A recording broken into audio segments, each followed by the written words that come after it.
پچکه سیات کردیم تیفای سانی منا ویا گاز مول دو کنچه میکشویم کیم بیارد منا سیات کردیم میتیم پچکه گاز مول تیفای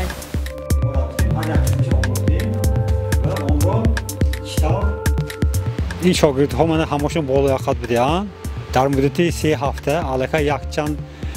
چیزهای تعمیر کرده گذاشتم آموختم